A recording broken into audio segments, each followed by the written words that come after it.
Kemalangan maut melibatkan pemandu mabuk semakin kerap berlaku dan dilaporkan dalam media massa.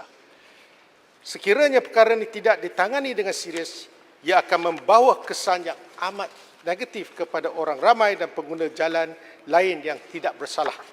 Sumbangan itu, Jemaah Menteri pada 24 Jun 2020 telah pun bersetuju secara dasarnya untuk meminda Seksyen 41 hingga 45 secara khusus untuk kesalahan memandu di bawah pengaruh alkohol, dada, memandu secara melulu.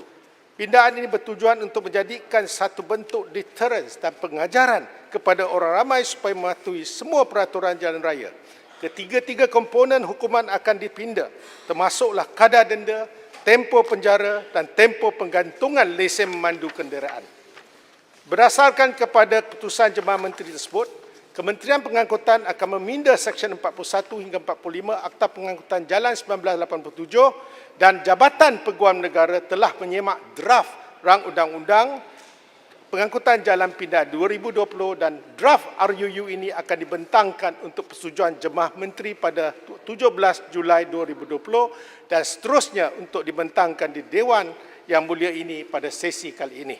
Selain daripada pindaan hukuman, kerajaan juga akan meminda had kandungan alkohol yang dibenarkan supaya selaras dengan piawaian yang disyorkan oleh Pertubuhan Kesihatan Sedunia WHO, iaitu daripada 35 mikrogram alkohol dalam 100 ml nafas, 80 mg alkohol dalam 100 ml darah, ataupun 107 miligram alkohol dalam 100 ml air kencing kepada 22 mikrogram alkohol dalam 100 ml nafas, 50 miligram alkohol dalam 100 ml darah atau 67 miligram alkohol dalam 100 ml air kencing.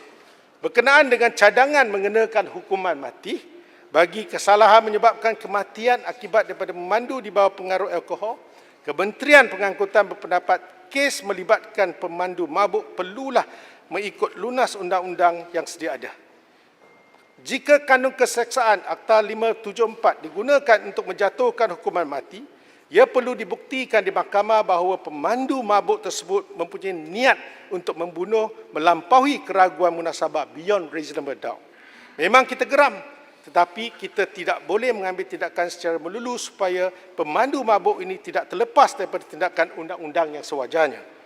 Jadi di bawah Seksyen 44 yang baru, kita sudah mencadangkan, sebagai contoh, kadar penjara maksimum ditetapkan pada masa ini ialah 10 tahun, dengan pindaan kali ini, ia akan ditingkatkan kepada 15 tahun dan untuk kesalahan pertama, dan 20 tahun jika disabitkan kesalahan bagi kesalahan yang berikut. Dan kadar denda yang dicadangkan untuk dinaikkan daripada maksimum 20,000 sekarang kepada 100,000 untuk kesalahan pertama, dan untuk kesalahan yang berikutnya kedua, dia akan dikenakan denda 150,000.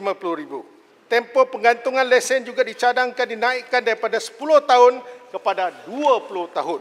Mesej kita jelas. Jangan tanya saya minum berapa boleh mabuk. Itu bergantung pada individu. Tapi kita minum, jangan bawa. Jangan membawa kenderaan.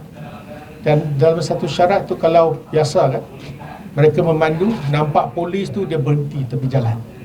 Okey?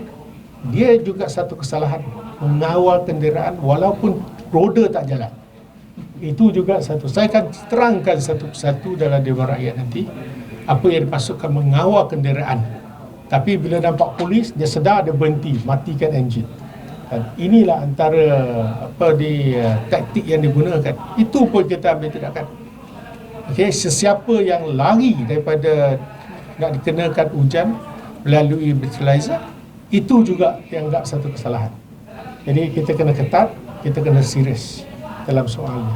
Di Dewan Rakyat, you mentioned efforts to introduce designated drivers, taxis and things like that. Is that going to be a government-led effort, or are you leaving that mostly to the private sector, so the restaurants? No. It will be the holistic campaign, comprehensive campaign promoted by MOT. And I think we cannot just amend the law. We need the public awareness. We need to educate people. And I would like to invite even those stakeholders, the pub owners, please help us remind your customers, if they are drunk, they have exceeded limit, please don't drive. And just recommend and I give them number to call Grab or get the designated driver. This will be a new profession. In China, they can make a lot of money. This is one. Second, I do understand in the past, most of the Grab driver, they are quite reluctant to send the drunk customer back, so to speak. They were already almost drunk. You send them back, and you may think that if I fetch him to Puchong, then what happened if this guy vomit the car? So we have the answer, a solution for that.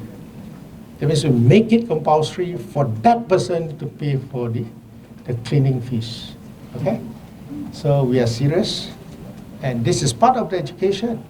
And I'm happy that some of the Grab drivers, they have already designed a sticker. They are willing to help us. They call a cab, call the Grab or something like that. Then don't drink and drive, so that they can have more businesses.